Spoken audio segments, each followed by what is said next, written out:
probably some of our very earliest influences, both musically and as far as business goes too. I think we still subscribe to a lot of those ideas, and so by that I mean, Fugazi was a band that we really looked up to coming up. We were fortunate enough to grow up in the Washington D.C. metro area, so it was easy for us to see a Fugazi show, and watching those guys play on stage with such intensity, and really kind of they gave off the feeling of improvisation, and whether or not they were improvising that much, I'm not really sure.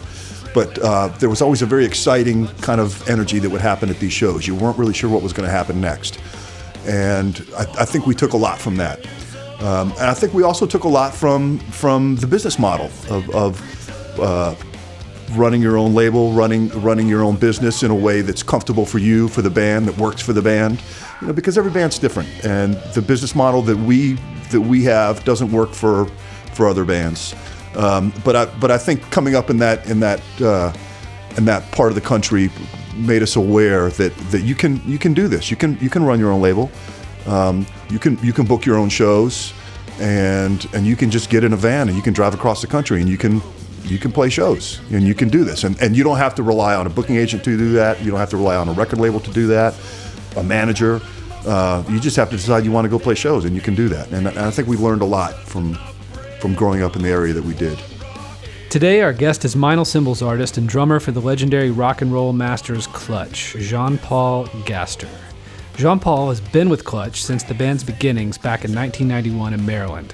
I got into Clutch back in 1996 when my friends started playing the self-titled album with incredibly memorable songs such as Escape from the Prison Planet.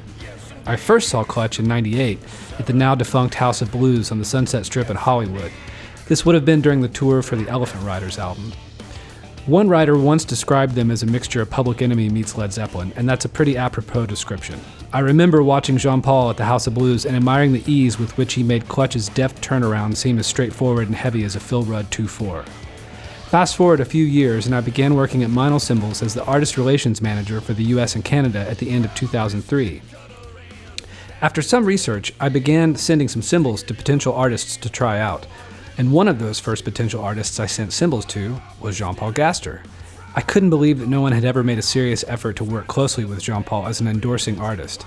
Talk about luck. So after some back and forth, Jean-Paul became my second signing to the Meinl Cymbals roster for the US and Canada, a fact of which I'm extremely proud.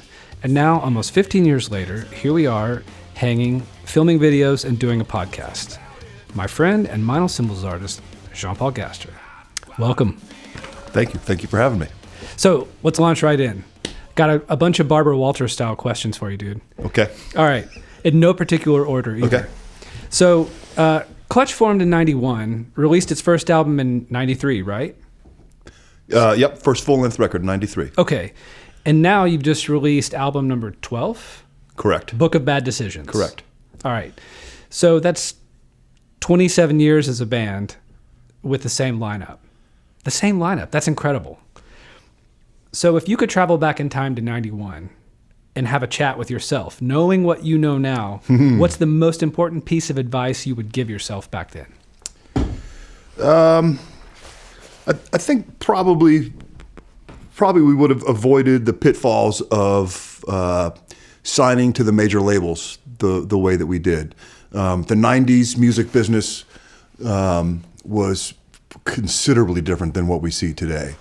We were coming out of a time in the 90s where just about any band could get signed.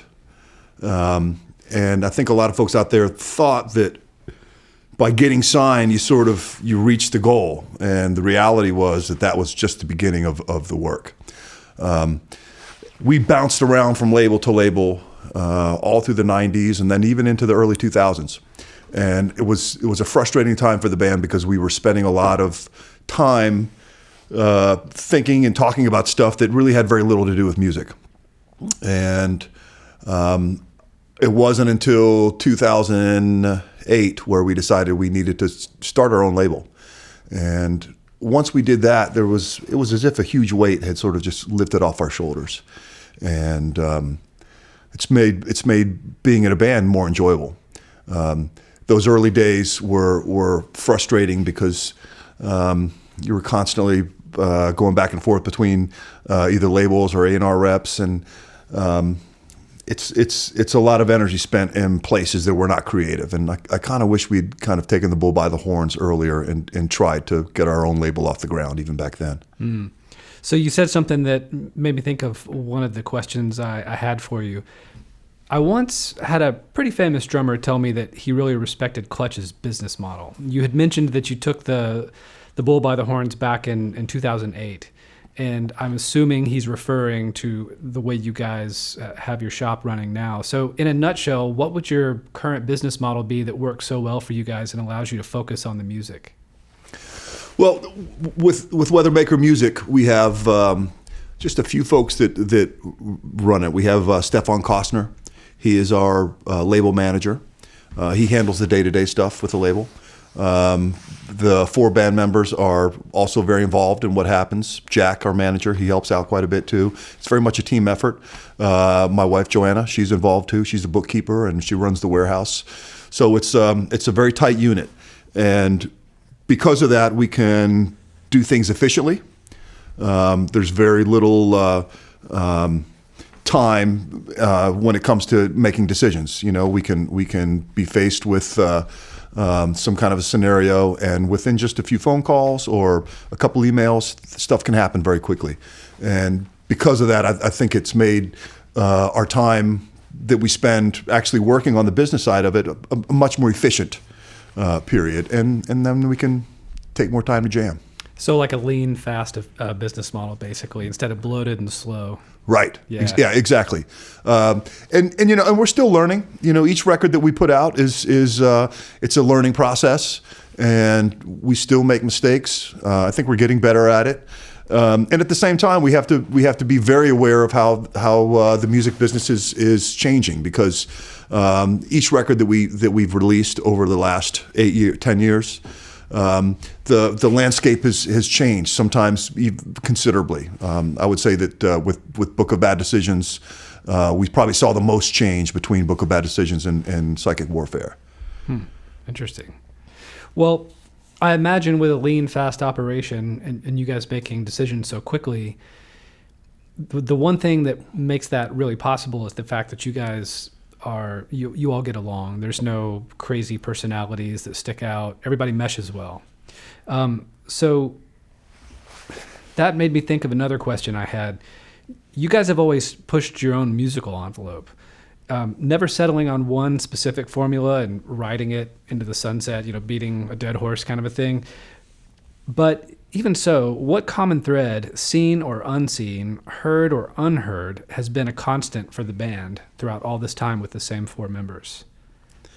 Well, probably some of our very earliest influences, both musically and as far as business goes too. I think we still subscribe to a lot of those ideas, and so by that I mean, you know, Fugazi was a band that we really looked up to coming up. You know, we were fortunate enough to grow up in the Washington D.C. metro area, so it was easy for us to see a Fugazi show, and watching those guys play on stage with such intensity.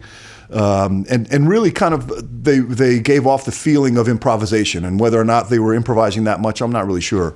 But there was always a very exciting kind of energy that would happen at these shows. You weren't really sure what was going to happen next. And I think we took a lot from that. And I think we also took a lot from the business model of running your own label, running your own business in a way that's comfortable for you, for the band, that works for the band. You know, because every band's different, and the business model that we have doesn't work for other bands. But I think coming up in that part of the country made us aware that you can do this. You can run your own label. You can book your own shows. And you can just get in a van and you can drive across the country and you can play shows and you can do this. And you don't have to rely on a booking agent to do that. You don't have to rely on a record label to do that, a manager. You just have to decide you want to go play shows, and you can do that. And I think we learned a lot from growing up in the area that we did. So you mentioned Fugazi, which would have been Discord Records, right? Correct. And Ian MacKaye running that label along with maybe one or two of his bandmates from Fugazi.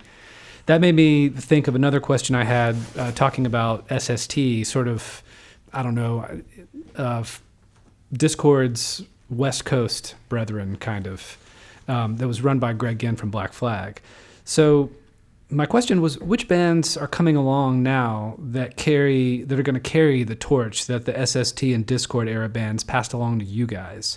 Who's coming down the pike that excites you these days? And it's totally okay to say nobody.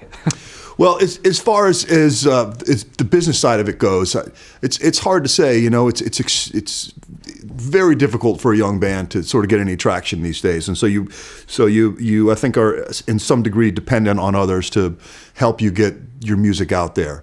So you know, the idea that no band should sign to a label, I'm not sure that's really true. I think there is a place for young bands who team up with a label, because, you know, sometimes those resources will help. But as far as somebody following our business model, I see very few bands of our sort of our the bands that we run with. Not a lot of them, I think, have made that plunge, and I think probably a lot of them could. What about musically? Because I kind of see you guys as sort of direct descendants of those Discord SST bands that just carved their own musical path. They took chances. They did something different. Are there any bands like that you guys have happened to tour with, or you've run into along the way, that are more recent, that musically have seemed like they're doing their own thing? Well, we just got off the road with Tyler Bryant in the Shakedown, a Nashville band, and I very much enjoyed watching those guys. I think they were great players, and I really loved their attitude. They were very appreciative to be doing what they were doing. They play with a lot of soul, and you know, I'm also a sucker for good guitar tones, and they had plenty of those. They were great. It was inspiring to watch young guys have that much energy and that much passion for the music. Nice. So not too long ago, when we were chatting on the phone, I told you I had a recent revelation about what I believe to be one of the musical blueprints for Clutch. I had called you and I told you I'd been listening to ZZ Top's Tres Hombres record, and that when it got to the song on this one listen, when it got to Precious and Grace, I just had this, whoa, I've never heard that before, and realized, man, that to me, that sounds like Clutch heard that song and took it seriously. And you laughed and didn't disagree. You neither confirmed nor denied, I don't think. You were just kind of ZZ Top had a lot to do with early Clutch music, for sure. And speaking for myself, even before I was playing drums, I was a huge fan of Frank Beard. I can remember specifically there's the tune "Heard It on the X." Oh yeah, love that tune. That's the one. That's so great. Fandango. I love that shuffle. And at the end of the tune, sort of in the outro chorus, Frank Beard starts hitting that bell, and he's playing those rockin' eighths, you know, and that sound resonated with me quite a bit. And I think about him when I'm playing the bell of the ride cymbal to this day. ZZ Top was a huge influence on me and I think Clutch music as well. The guitar tones, of course, were always those kind of guitar tones where you feel like you could just almost reach out and grab them. You know, they were you could almost bite down on them. It's like a warm coat you could put on. Yes. Well, that makes me ask. So, what I want to know is, what other musical blueprints would you say informed the band, either in spirit or in sound? Like, give me a couple others. Yeah, the Bad Brains. The Bad Brains were a band from Washington, D.C., and I had the opportunity to see them in 1989 at the 930 Club. The Bad Brains, people call them a hardcore band or a punk rock band, and for me, that kind of does a disservice to the music, because for me, the Bad Brains is probably one of the most important American rock bands I think that ever played music, and the spiritual energy that they brought to this super intense, fast music really moved me that night. It was in July, and I just graduated high school, and they were playing at the 930 Club in Washington, D.C. This is the old 930 Club. And we went down there. When I say we, I mean myself and Neil and Dan. Tim was there too. And the show was sold out. And I didn't have a ticket. The other guys had tickets. I didn't have one. And the 930 Club used to have a stamp that they would stamp your hand, you know. And once you went in, you get stamped, and that way you could go in and out. And that night's stamp happened to be a green skeleton.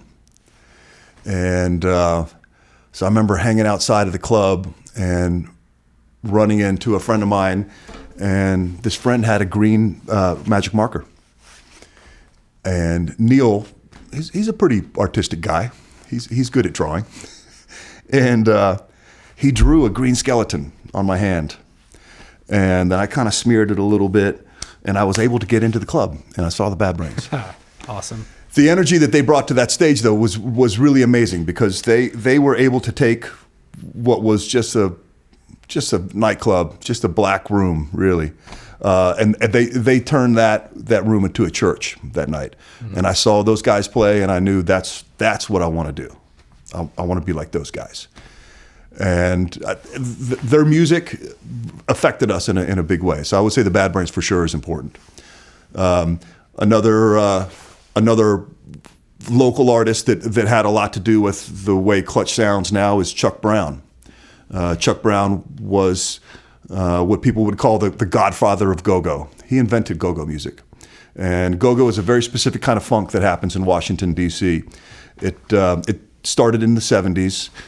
And in essence, it was a way to keep people dancing at a show all night. Very early on, Chuck saw that if the band took breaks, people left the dance floor, and it would take another song or two before the crowd would fill back up again. So he said, let's not take breaks, let's just play.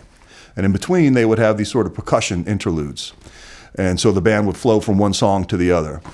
And after a few years, this sound became very focused and very sort of realized. And so you had bands like Chuck Brown and the Soul Searchers, and shortly after that, you had Experience Unlimited, Rare Essence. And so the drummers in these groups had a very specific way of playing. Probably one of the most well-known drummers is Ricky Waldman, who went on to play with Miles Davis. Ricky played with Chuck Brown and the Soul Searchers. And there was a very specific kind of syncopation that happened in these go-go grooves. And it reminds me of New Orleans music in that it is kind of halfway between a swung and straight feeling. And so there was really great drummers that came out of that scene. Ricky Wellman, as I said, Juju House. One of the first go-go drummers that I ever saw was Brandon Finley. And so the sound that these guys put off really made an impression on me. And so I was able to see the Bad Brains, and I was also able to see Chuck Brown at the 930 Club. And so seeing these drummers up close was really an education. And that has a lot to do with how I hear drums to this day. I read somewhere that you guys play around 120 shows a year. Is that more or less correct? Yeah, when we have a new record out, that is the case. I would say that we don't tour quite as hard as we used to, but we're gone about half the time these days.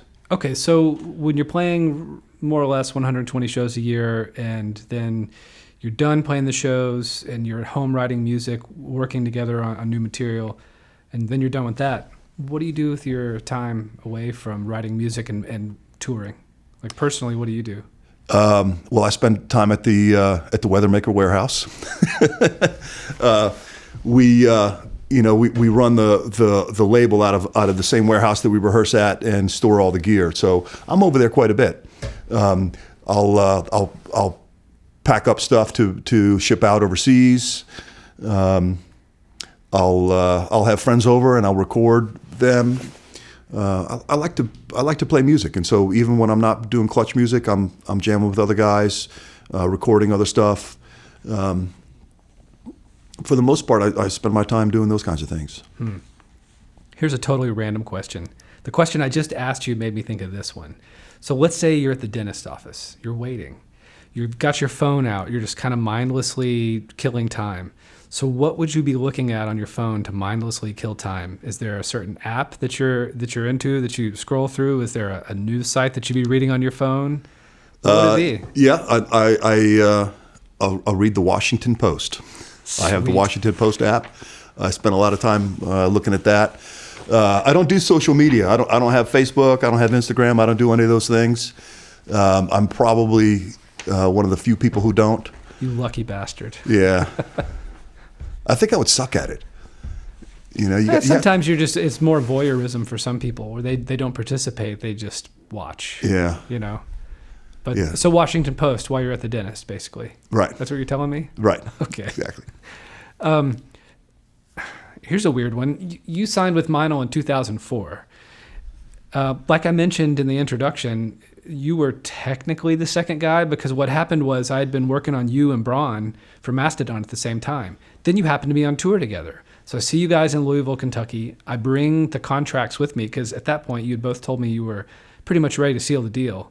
So I handed you guys contracts and Braun was like, sweet. He signed it right away. And you had the very sort of, adult manner about you. Like, you know what, I'm going to take this and read it, man. And then I'll get it back to you. And it was very, of course, cool. And so technically that's why you would have been number 2. But what I never could figure out, okay, so you just signed with Gretsch. You were just on the cover of Modern Drummer magazine. Congratulations, by the way. Thank you. What I want to know is what the hell took everybody else so long to figure it out with you? Like, have you ever asked yourself that question? You're a pretty humble guy, but I know deep down maybe you've been like, yeah, I don't know. Yeah, suckers. Yeah, I don't know. I think maybe it speaks to sort of how the band Clutch has grown as well. We've managed to sort of stay under the radar for a lot of years, and our growth has been very slow and very sort of grassroots, and not a lot of hype. And I think there's a lot of reasons for that. I think probably there's the sound of the band is something that maybe takes some people some time to kind of wrap their head around. And there's not a lot of image either with the band, myself included. We don't really look like rock dudes that you would normally think of. And so I think for that reason, maybe we don't look cool enough. I don't know. Yeah. But I'm grateful, and when you reached out to me about these beautiful cymbals, I was really blown away. I was honored because no one had taken the time to do that before, and then I listened to how great the cymbals were, and I thought, well, yes, this is something I would really love to do. But I didn't sign the contract because I learned my lesson in the 90s. You don't just sign any contract that somebody puts in front of you. You take some time and you read it and you check it out. So you're saying Braun's a sucker, huh? And you know what? He's come up a few times, but you guys are both kind of in the same class. I mean, you're both good dudes. You're both good drummers, like just cool bands. Everything about you guys is real similar in a lot of ways, kind of in my mind. And so being like you having sort of this barometer of cool by which sometimes I've seen Braun measure things. He called me one time, and it was for a couple of Mastodon albums ago, and he said he needed a 22-inch China cymbal. And then on the phone, real quietly, he goes, "Don't tell JP." And so what I want to know is, what do you have against Chinas? I just think they sound awful. I could never get a sound out of them. Wait. So is it the China or you? I think it's probably me. Okay. I always associate that sound with that sort of 80s thing where drummers would sort of play those quads and go rah, rah, rah. Yeah. And I don't think the world needs any more of those. Braun, however, he's got a very sort of softer sounding China. Yeah, we hooked him up with it's a Byzance Jazz Series. It's a 22-inch China ride. So it's got rivets in it, and you turn it over, and he plays it normally, I believe. But you could also play it like Billy Cobham, like a Pang, like on like his Mahavishnu stuff. Right. Or even his, solo stuff. Yeah, his sounds pretty good. But I would make it sound terrible anyway. I don't need any China cymbals in my life. All right, so, man, we've actually kind of torn through this podcast. I mean, this has been nice and to the point. I've got one more question for you. What do you see yourself doing when you don't feel like doing this anymore? Maybe going on tour, maybe you guys feel like you've said all you had to say musically as the current unit. When you think down the road, what can you imagine yourself doing? I ask myself that question quite often, actually. Really? And I still don't have an answer for something like that. The truth is, I still enjoy this. We spent a lot of time on the road, and I say that I enjoy it more now than I did 25 years ago, and that's really the truth. I think I have a greater appreciation for it. And I think my relationship with the drums has changed too. I love this instrument, and I love thinking about this instrument. I love spending time with this instrument. I love practicing. And so this is what I'm here to do. Before I played drums, there were very few things that I was particularly excited about or good at. I'm not sure I'm good at the drums, but I'm excited about the drums. And I love being in a band. I love playing shows. I love making music. I love recording new music. I love writing music. And it really is a process. There is no goal. There is no end result.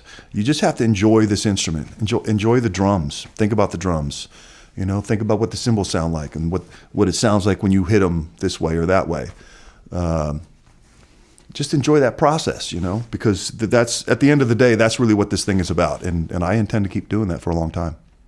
Nice. JP, thanks for being here, dude. Thank you, sir. Appreciate it. Thanks for listening to Meinl Radio. If you liked this episode, please head over to iTunes to subscribe, rate, and leave a review. We would appreciate it very much. Thanks, and we'll see you soon. Bottom feeder.